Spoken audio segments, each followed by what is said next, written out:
मेरी यही इच्छा थी कि मेरी माँ मेरी पर्सनल दुनिया से दूर रहे। इसीलिए एक दिन गुस्से में मैंने कहा, माँ, तुम्हारी दूसरी आंख ना होने के वजह से जब तुम मेरे दोस्तों के सामने आती हो तो वो मेरा मजाक उड़ाते हैं।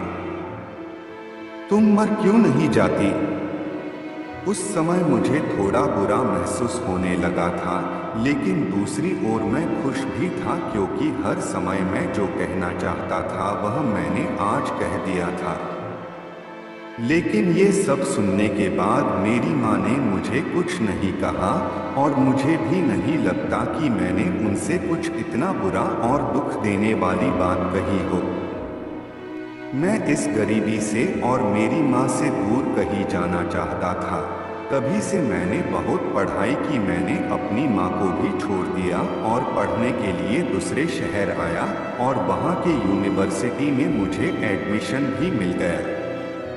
इसके कुछ सालों बाद वही शादी कर ली। मैंने खुद का घर भी खरीद लिया था। फिर मेरे बच्चे भी हो गए थे। अब मैं खुशी से एक सफल इंसान की तरह जी रहा था। मुझे यह जिंदगी बहुत पसंद थी।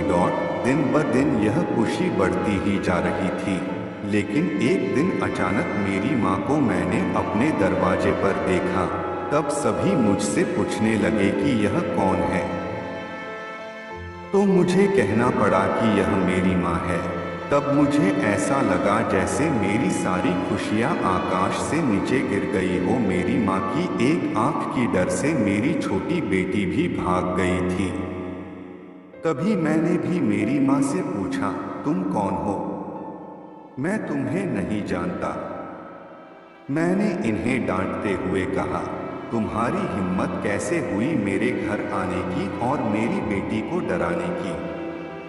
चली जाओ यहाँ से। इतना सुनने के बाद मेरी माँ ने शांति से मुझे जवाब दिया, ओह, मुझे माफ करें।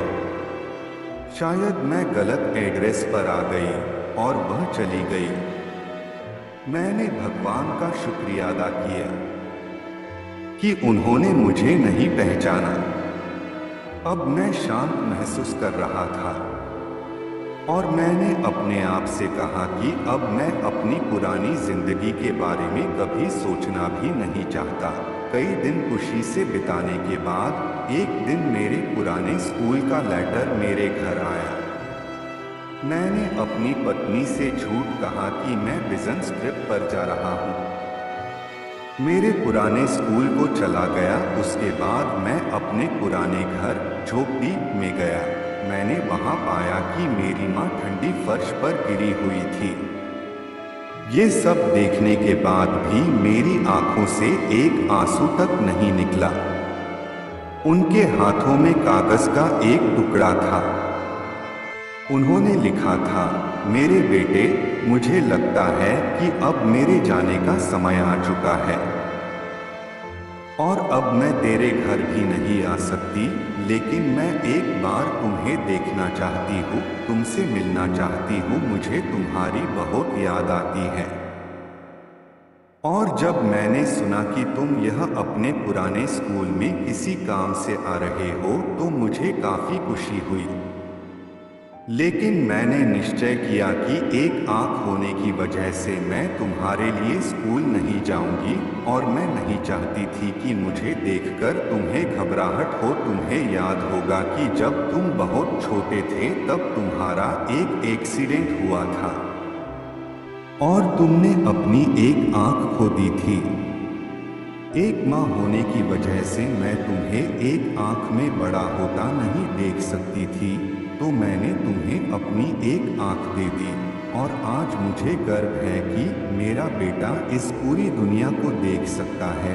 तुमने जो कुछ भी किया उससे मैं कभी दुखी नहीं हुई। जितनी भी बार तुमने गुस्सा किया, मैंने अपने आप से कहा कि शायद तुम इसलिए डांटते हो क्योंकि तुम मुझसे बहुत प्यार करते हो। मुझे आज भी वह समय याद है कि जब तुम छोटे होते थे तब हमेशा मेरे आसपास ही रहते थे।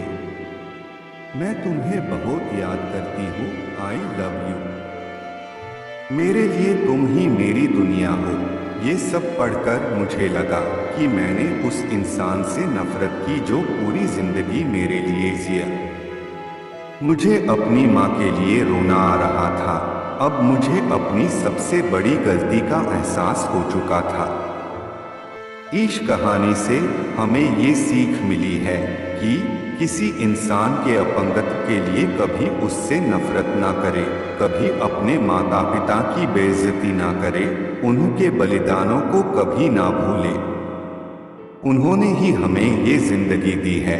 उन्होंने एक राजा की तरह ही हमें बड़ा करने की कोशिश की है। वे हमेशा हमें देते रहे हैं और बेहतर से बेहतर देने की कोशिश करते रहे हैं। वे हमारे हर सपने को पूरा करना चाहते हैं।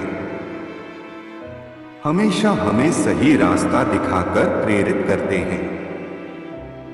बच्चों के लिए माता पिता अपनी खुशियों का बलिदान देते हैं और बच्चों की सभी गलतियों को माफ करते हैं। हमें हमेशा उनका सम्मान करना चाहिए और उन्हें प्यार देना चाहिए।